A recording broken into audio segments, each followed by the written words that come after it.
It started as a mistake, one of those late-night accidents you laugh about the next morning. I thought I was booking a glamour model to kill some loneliness. What I didn't realize was that I had wandered straight into the world of a hitman. The first message was simple. I asked, almost embarrassed, "How much for one time?" Her reply came cold and quick. "Big job or small job?" I froze, staring at the words. Big job? Small job? I asked carefully, pretending not to sound too clueless. "What's the difference?" The answer slid in like a knife.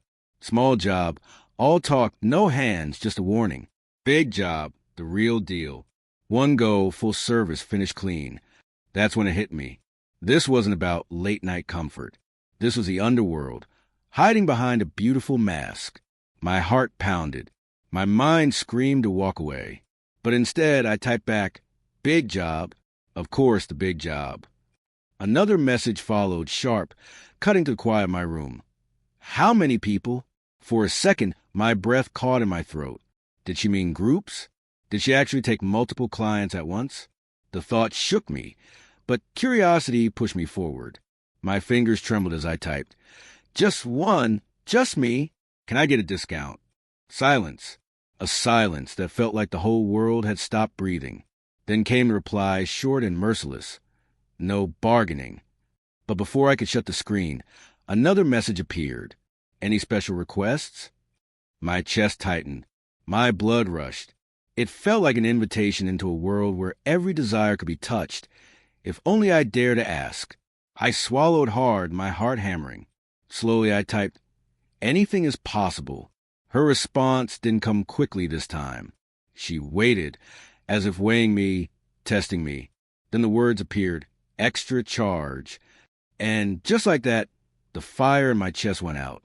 I dropped back into reality, typing with a bitter laugh. "Forget it then." But she wasn't finished. Instead, she asked me to hand over something that made my skin crawl. My name, my birthday, my photo. I hesitated, but the pull of mystery was too strong. So I gave her everything she asked for. Then, trying to claw back some control, I asked, "What about you? What's your name?" Her answer was colder than ice. "No need to know. Once the payment is made, we'll never speak again." Still, I couldn't leave it at that. I needed something. Anything. A way to call her. After a long pause, she gave in. 2 words appeared on the screen. A name, or rather, a code name. Young Phoenix. The day finally came. The appointment. I arrived early, my heart racing, every tick of the clock echoing in my chest. I sat in the cafe, eyes darting to the door again and again. But the seat across from me stayed empty. The minutes dragged into an hour, and still no sign of her. Disappointment settled over me, like a cold tide pulling back from the shore. Had she tricked me? Was this all just a scam? I pushed my chair back, ready to leave, but something made me look one last time. And that's when I saw her. Not inside, not at the cafe door, but across the street, standing in the shadows of a tree. Tall, elegant, her body curved in all the ways my imagination had painted 100 times. The buttons on her blouse strained against the fullness of her chest, as if even fabric couldn't contain her. And yet, at the very top, the button was fastened neatly, as if she wore her danger-like armor. For a moment, I forgot to breathe. This wasn't a model. This wasn't a fantasy. This was the young Phoenix. And she had finally arrived. She stood there in the shadows, hidden behind dark sunglasses and a mask, not an inch of skin exposed. To most people, she would have been just another stranger on the street. Unrecognizable, forgettable. But not to me. I'd spent nights chasing her across platforms, burning through emails, clicking through endless links just for a glimpse of her. The eyes of a devoted fan don't miss a thing. And I knew those hands, delicate yet deadly, belonged to my goddess. I rushed forward, my heart pounding. Up close, she was even more overwhelming. The curves of her body flowed seamlessly. A full chest, a slender waist, legs that seemed to stretch forever. She carried a bag, heavy, stuffed with God knows what. My frustration from waiting all that time dissolved the instant I stood before her. I reached out, patting her shoulder lightly. Why are you standing here? Why don't you come over? She stiffened at my touch, her body snapping into stillness. For a fleeting second, her expression was blank, before it hardened into sharp wariness. She stepped back, her eyes cutting through me like cold steel. You've got the wrong person, she said. Even her voice struck me. It was low, rich, like the strum of a gouging string. Beautiful, but painfully distant. I scrambled to explain, words tumbling out. No, it's you. I've been waiting for so long. If you weren't coming to me, then I had to find you. Her silence stretched between us, thick with distrust. Finally, she let out a breath and muttered coldly, I don't understand what you're talking about. Panic seized me. My jaw tightened as I bit out each word. How could you say that? You took the money, didn't you? Backing out now? Too late. She froze, her chest rising once as though she were suppressing something. Then, with the calm of someone making a decision, she slid off her mask and removed her glasses. And there she was. Her beauty was blinding, carved sharp yet flawless, every line of her face demanding both reverence and fear. She stepped closer, one hand slipping casually into her bag. Her gaze narrowed, long, dangerous eyes scanning me like I was prey. If you already know, she asked softly, then what are you planning to do? Every thought I had scattered, I swallowed, the anger melting from my chest. I booked a hotel. Maybe we could go inside and talk. Too many people here. It's not suitable. She didn't move. My nerves spiraled, afraid she might take it the wrong way. I rushed to explain. I don't mean nothing improper. Just to meet to talk. Anything else would only be if you... But before I could finish, she stepped forward, grabbing my collar with startling force. She yanked me down until I was eye to eye with her. In that instant, every hair on my body stood on end. It was like a blade pressed against my throat. My breath caught, my heart stopped, and then her lips curved, just barely, into the ghost of a smile. The icy mask cracked, revealing something far deeper, far more dangerous. Her voice, low and sultry, brushed against my ear. I'm not worried. You should be worried about what I might do to you. She let go, turned, and walked toward the hotel without a word more. I stood frozen, my skin burning, my cheeks flushed. A strangled laugh slipped out of me, half disbelief, half thrill. Did she just flirt back? Terrifying, exhilarating. That was her level, a professional through and through. She looked at me, hazy yet unshakable, her voice trembling as she asked, You're my client? For a moment I froze. Then it hit me. She must have seen our chat history. Must have thought someone else had booked her for me. Or maybe it was my cheap clothes, making her think I couldn't afford her in the first place. Grinding my teeth, I shot back. Yeah, I am. Problem with that. Her eyes lingered on me, sharp but heavy with something I didn't expect. Reproach, almost disappointment. Like she was looking at a kid, throwing his life away. Her voice was low, but it stung all the same. So young, why would you waste yourself like this? The words hit me harder than I wanted to admit. And yet, anger rose in me anyway. Who was she to lecture me? What gave her the right? So what if I'm young? Why is she meddling in my life? Then came the blow I didn't see coming. She stood, cold as steel. I won't take this job. And just like that, she turned to leave. I sat there stunned, watching her walk away, realization sinking in. Even in this industry, the poor don't get a seat at the table. Even here, there's prejudice. My chest burned. Fine, if that's how she wanted to play it. I'd make sure the world knew.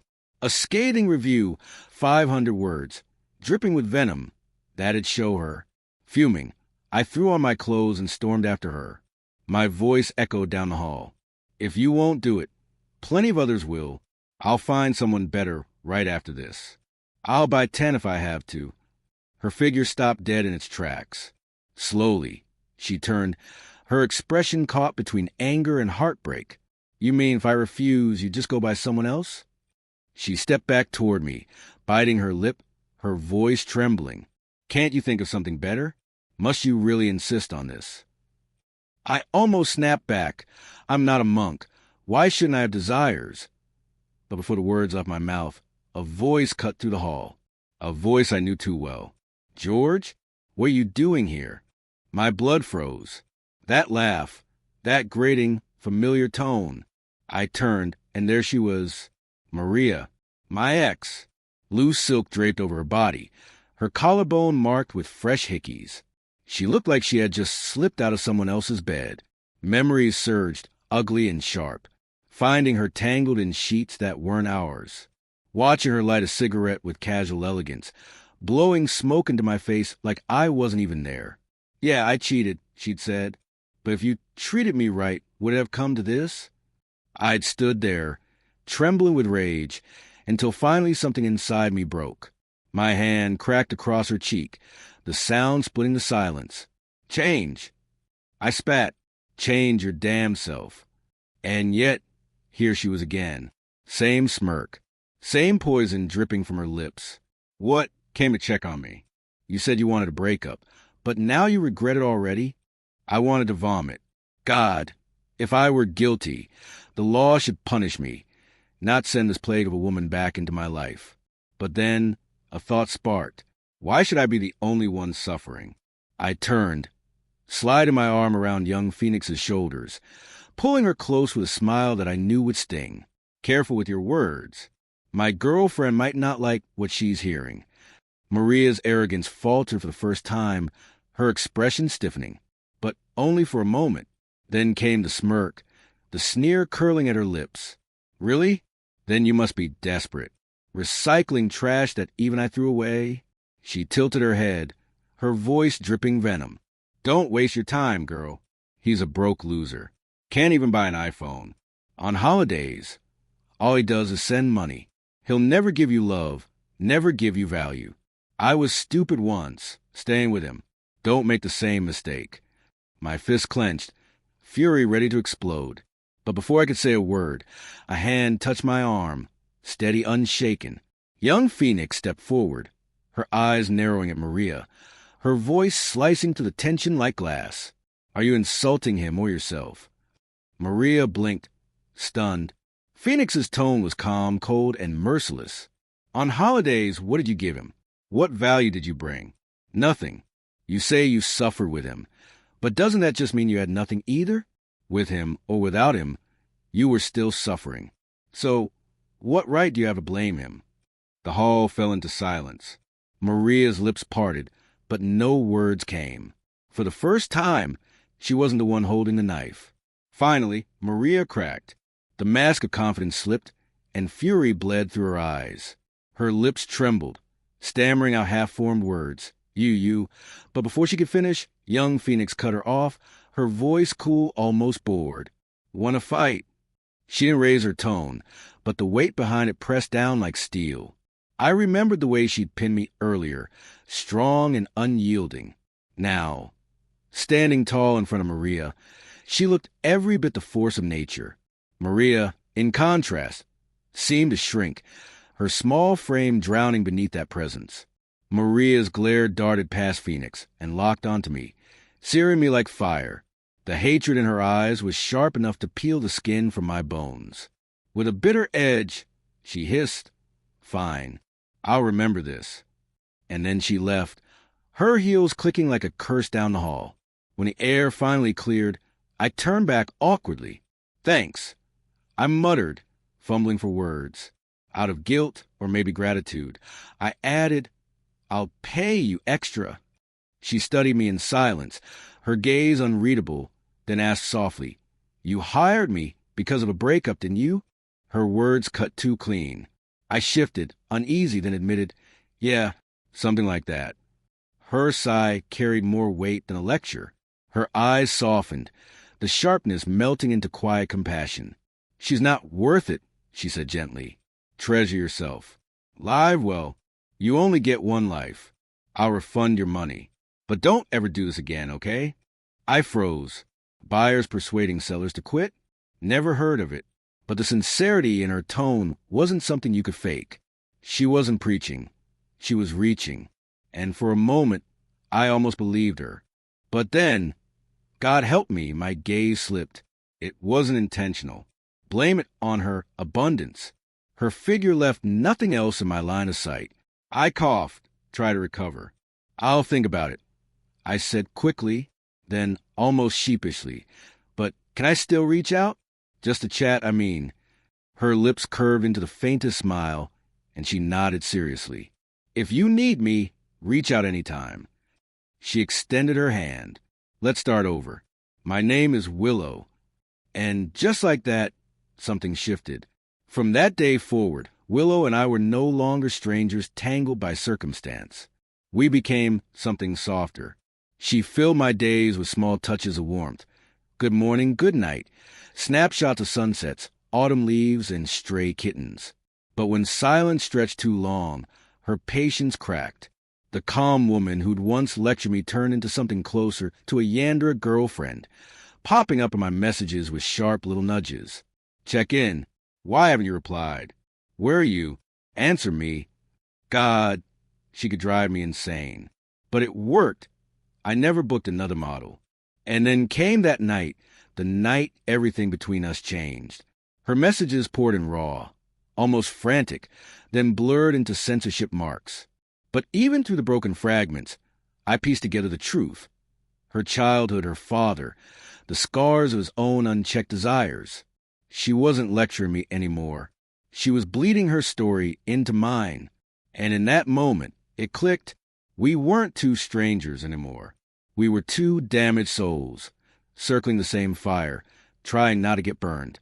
Willow's tone sharpened for the first time. No, that's not good. I tried to play it off, teasing. It's just my last wish before I fall asleep. She sighed in my inbox.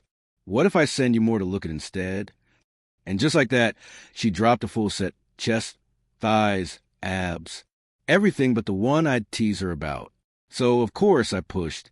Aren't you missing one? She pretended not to understand, coy. No, I don't think so.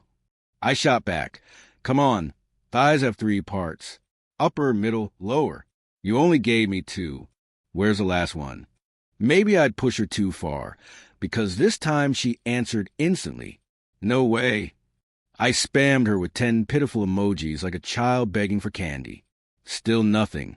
Finally, she countered coolly. If you have the energy to joke around, looks like you're fine now. Fine? Me? I rolled up my sleeves. Dead serious. This wasn't a joke. I was ready to fight for it. But she ended the game with a final stroke. All right, enough. There's always tomorrow. Tomorrow? My pride crumbled. On my knees, I typed, okay, I'll behave. I'm always the most obedient. Then I slipped in another line, bolder this time. But can I see you in a collar? With a chain in the middle. Her reply came slower, heavier. Depends on how you behave. That was the moment I realized. She'd learned leverage. She knew how to dangle temptation just out of reach, and I was powerless against it. And so it began. A switch flipped in Willow.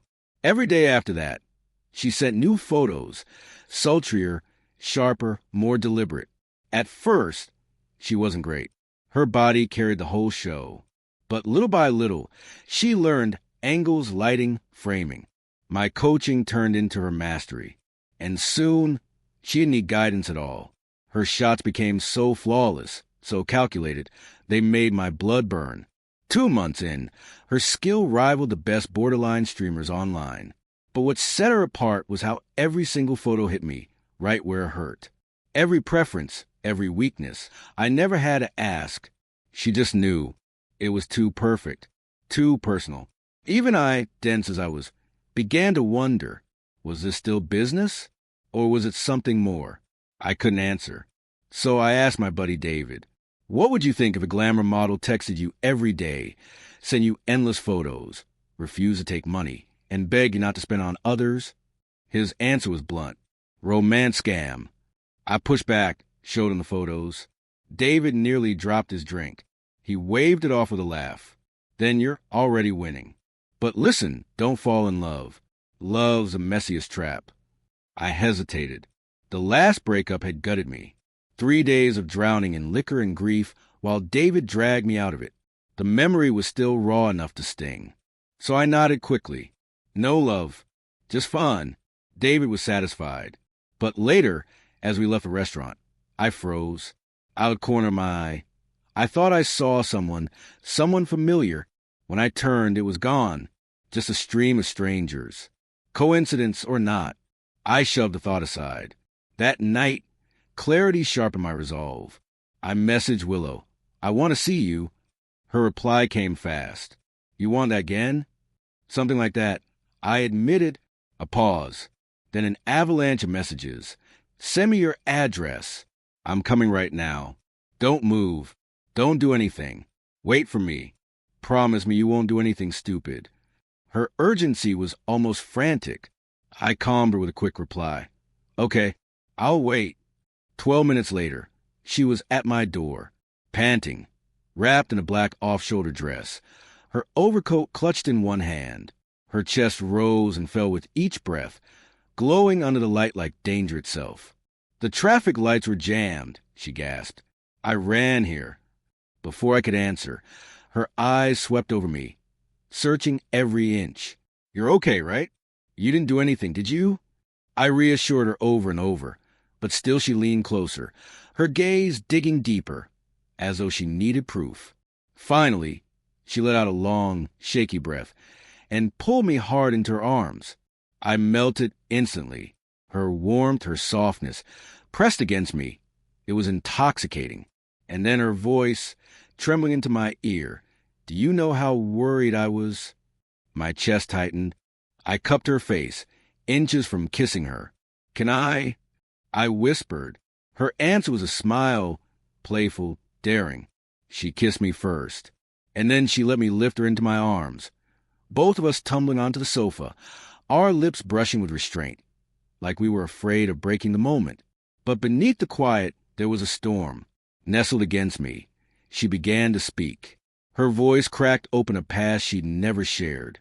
About her father, her mother's betrayal, the fractures that never healed, a cheating wife, a broken man, a lonely daughter caught in between. And I sat there, listening, not to a model, not to a fantasy, but to a woman bearing the wounds of her childhood home. You know what I really wanted to do while she was talking? I barely listened, nodding here and there, throwing the occasional "nem" or "uh-huh." But when she started turning the conversation from her parents to herself, something in me snapped. I couldn't take it anymore. I rolled her over, pinned her down, and silenced her words with a kiss. What's all this rambling for? I murmured against her lips. Don't you have better ways to spend that energy? Willow only sighed, helpless but soft, her arms looping around my neck as she gave in. Beneath me, she melted into the kiss, holding me like I was the only anchor she had. But then, out of nowhere, her question cut through the heat. You don't want to die anymore? I froze. Die? When did I ever want that? Her eyes searched mine, full of confusion. You don't want to commit suicide. Then why did you hire a hitman? My heart stopped. I shot back, stammering. I didn't hire a hitman. I booked a glamour model. And that's when it hit me. This cursed misunderstanding, this tangled mess I'd walked into. Willow pressed her lips together, pushing my wandering hand away. Her voice was steady, almost scolding. Sit properly. Behave yourself. Reluctantly, I leaned back as she slipped into her coat, wrapping herself tight until the woman lying beneath me moments ago was gone. What stood in front of me now was a dignified, untouchable version of Willow, the one I first met. Her face was cold, her eyes sharp enough to slice right through me. These past days, she asked, her voice low but biting. Have you only been treating me like a model to play with? Her words hit harder than I expected. I scrambled, stuttering. No, it's not like that. But Willow wasn't letting me off so easily. With one sudden motion, she lifted the hem of her skirt. My eyes betrayed me, falling instantly to her pale, flawless legs. She caught me in the act, rolling her eyes with a laugh that wasn't really a laugh at all. Then, just as quickly, she yanked the skirt back down, covered herself completely, refusing me even a glimpse. Still, I could feel the memory of her softness lingering in my palm. I wasn't ready to let that go. I edged closer, reaching out again, testing, hoping. Maybe we could settle this tension in a simpler way, the way couples often do. But Willow only sighed in disbelief, half exasperated, half amused. Fine then. Tell me, am I your fiancé or your wife? Choose. The seriousness in her voice sent me retreating instantly. My hand pulled back as it burned. I sank into the sofa like a scolded child. She pressed a hand to her forehead, sighing long and hard. Then her voice softened. I get it. Your ex betrayed you, and now your heart feels dead. Hiring a glamour model. I'll overlook it just this once. But what about tomorrow? What about the future? Do you plan to shut yourself off forever? Her eyes caught mine, clear and unflinching. She bit her lip before whispering words that lodged themselves in my chest. Even if you don't love me, that's okay. I just hope you won't punish yourself forever for someone else's mistake. Not loving blindly doesn't mean closing your heart forever. Don't throw away your chance to give and to be loved. You're a good man, George. You deserve better. You deserve happiness. Her words rattled me. I turned away, unable to respond, my chest in chaos. Her phone kept buzzing, one call after another. When I didn't answer her plea, she finally rose, her expression carrying quiet hurt. All right, as long as you're okay, that's all that matters. I've got things to do. Maybe some time apart will help us think more clearly. Before she left, she leaned close, her voice soft as a secret. George, if you never give, you'll never lose. But you'll also miss out on so many beautiful things. One day you'll learn, when it's with the right person, giving is mutual. The door clicked shut, leaving me alone in the quiet. The scent of her perfume lingered in the room, the warmth of her presence still clinging to the sofa. But without her, it all fell hollow. This relationship hadn't even started, and somehow it already felt like it was ending. Life fell back into routine. Work, home, repeat. I'd still send Willow little things now and then, jokes, gossip, anything to keep the thread alive. But her replies grew shorter, slower. The sparkle of her presence dulled into silence. And just when I thought the distance couldn't weigh heavier, something darker crept back in. It started at work. The receptionist pulled me aside, whispering conspiratorially. A pretty lady left this for you. Inside the box was breakfast, carefully packed. And on a small card, a single line, I know you still love me. I forced a smile and told her to throw it away. Then at home, I found a package waiting at my door, something I hadn't ordered. Inside was lingerie, delicate and laced with perfume. I didn't hesitate. Straight into the trash. But it didn't stop there. Messages started coming from an unknown number. Photos. Nude, faceless, one after another. I deleted, blocked, deleted again. But each time, the screen lit up with more. I miss you. Don't you miss me? Why aren't you replying? I've got your photos with that model. Should I send them to your colleagues? What started as teasing had twisted into threats.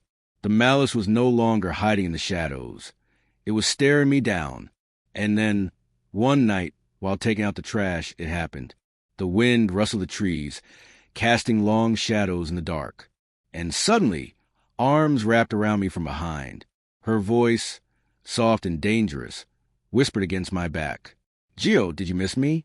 Maria, smiling, breathing me in as if nothing had ever changed, as if we were still lovers.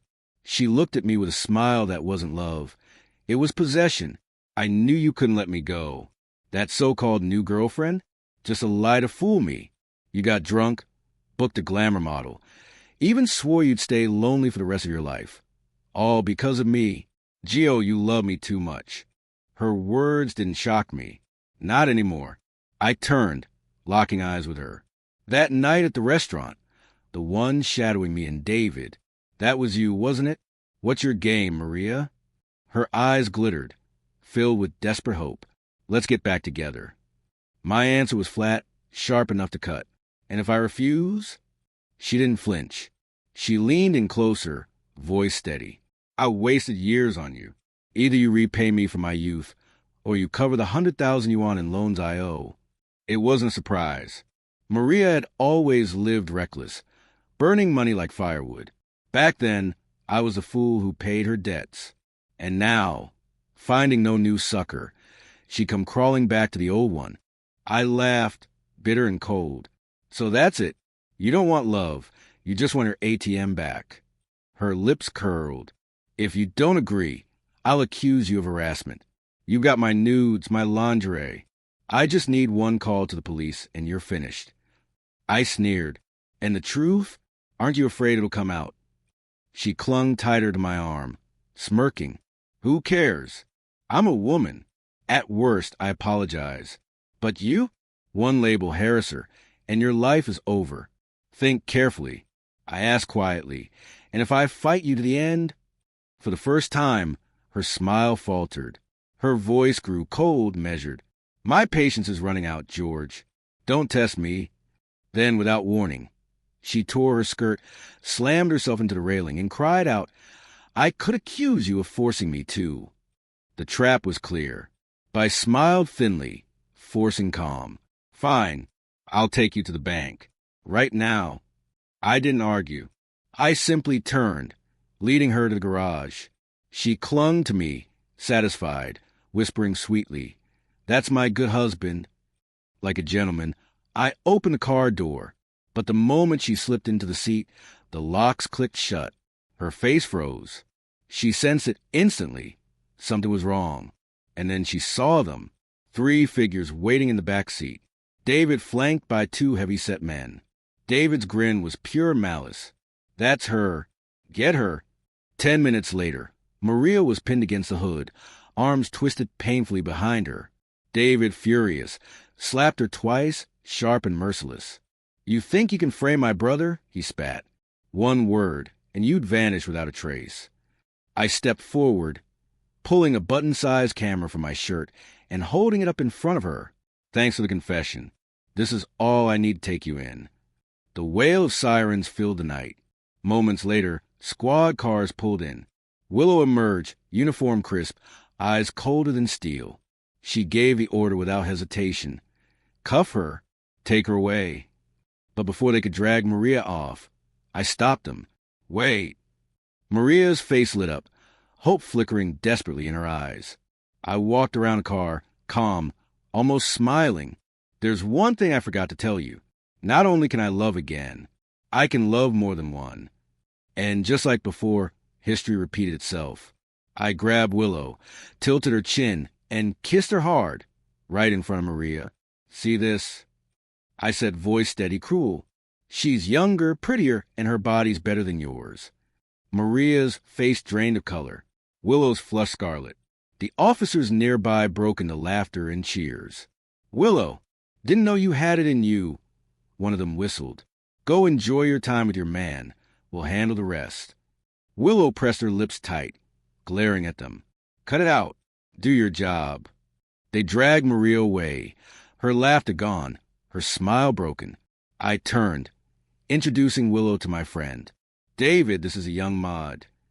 But Willow coughed sharply, cutting me off. Her cheeks burned. Mr. Chan, I'm actually a detective. I was undercover. That's why I couldn't tell you before. I studied her flustered face. She cared too much about her image. Fine, I'd let her save it. I had bigger worries. Like David.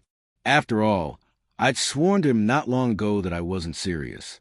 And now, here I was, presenting Willow like something more. Sorry, brother. I muttered.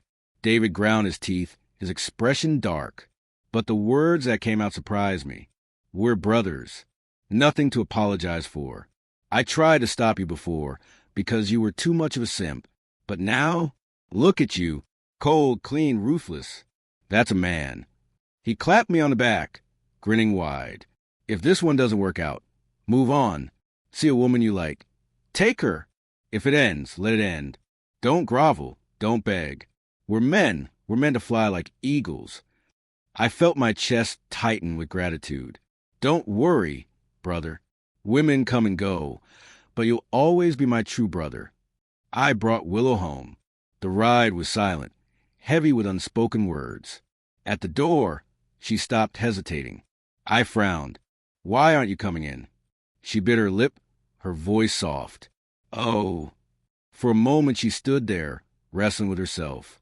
Then finally she stepped inside. George, I want to apologize. It had been days since I last saw Willow. Work had buried me alive, and when she finally stood in front of me again, she looked thinner, like time had quietly taken something from her. She drew in a slow breath, fingers trembling ever so slightly as they reached for her buttons. I brought you a gift, she whispered. One by one, the buttons came undone, and there it was, nestled against her skin. A bell collar, a silver chain dangling, exactly where I'd once teased her about. My pulse exploded. I lunged like a starving tiger, pinning her to the bed. She shut her eyes, ready for what she thought was coming. 2 minutes later, she opened them in confusion. That was it. Heat flooded my face. Mortified, I stammered, I just got too excited, couldn't hold it. Her lips curled knowingly. Without missing a beat, she tied her hair back, bent forward, and murmured while working, "It's fine. Lasting even a minute is already impressive." I froze, speechless. No way I was letting it end there. With a surge of determination, I rolled her beneath me again. That night, I swore I proved myself. 3 days later, my legs were jelly, my body trembling as I begged for mercy. Every corner of the house, the sofa, the windowsill, the mirror, even the damn carpet, was etched into my mind like a battlefield. I had PTSD just looking around. And then, like a flash, I remembered. Right, the police station. I still need to give my statement about Maria. But Willow's eyes sharpened. She sat up, voice cutting through me. "Since you brought up the station, there's something else we need to settle." I blinked. "What is it?" Her lips curved into a dangerous smile. "You hired a glamour model. According to Article 66 of Public Security, that's a detention of no less than 10 and no more than 15 days. If you ever dare again, I'll cuff you myself." Her fingers tapped lazily on the bed's headboard, her gaze smoldering. "This right here will be the perfect place to cuff you." My jaw dropped. 10 days? That wasn't even human language. I swore on the spot, hands raised like I was taking an oath before the heavens. Never again. No one obeys the law more than me, I promise. For the first time that night, Willow laughed. She leaned in, kissed the corner of my lips, and whispered softly, "Good. Ordering me alone is enough."